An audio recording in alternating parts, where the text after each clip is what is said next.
मित्रांनो नमस्कार, मी ॲडव्होकेट प्रदीप माने.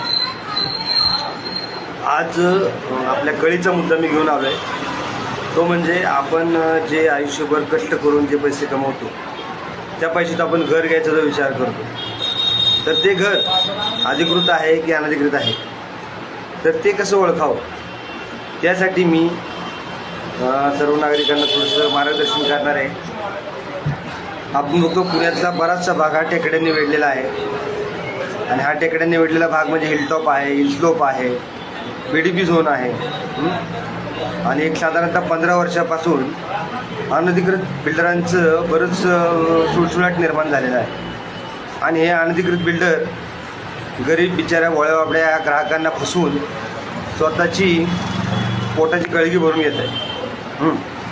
तर आपण ग्राहक ज्यावेळेला आपण असे फ्लॅट घेण्यासाठी जातो, तर त्यावेळेला आपण बिल्डरला कुठले प्रश्न विचारावे की बाबा तू कुठली कागद दाखव आम्हाला. तर मी तुम्हाला थोडीशी कागद सांगतो की बिल्डरला तुम्ही कुठले प्रश्न विचारावे. पहिली गोष्ट म्हणजे मंजूर नकाशा दाखवा. बिल्डरला आपण सँक्शन प्लॅन विचारावा.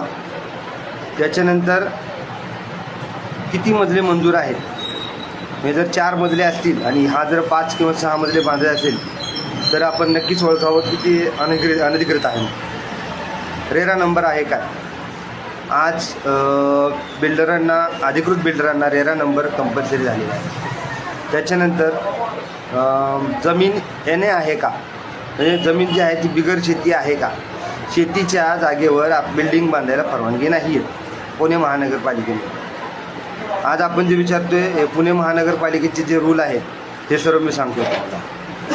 त्याच्यानंतर आपण सातबारामध्ये मालक कोण आहे, तो बिल्डर स्वतः सातबाराचा मालक आहे.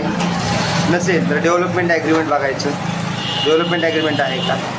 पुणे महानगरपालिकेची कुठली नोटीस तर आली नाही ना त्या गृह प्रकल्पाला, हे बघावं.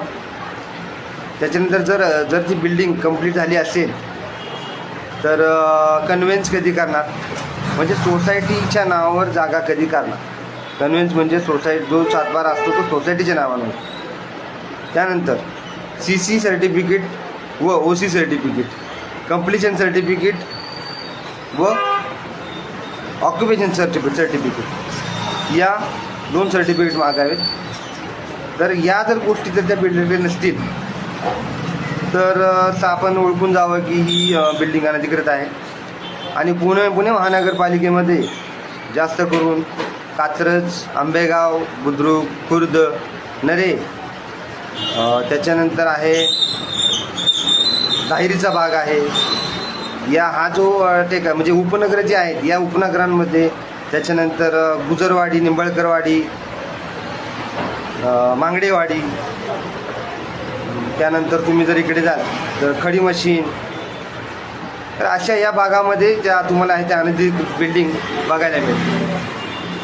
तर मी या सांगितलेल्या गोष्टी नक्की लक्षात ठेवा.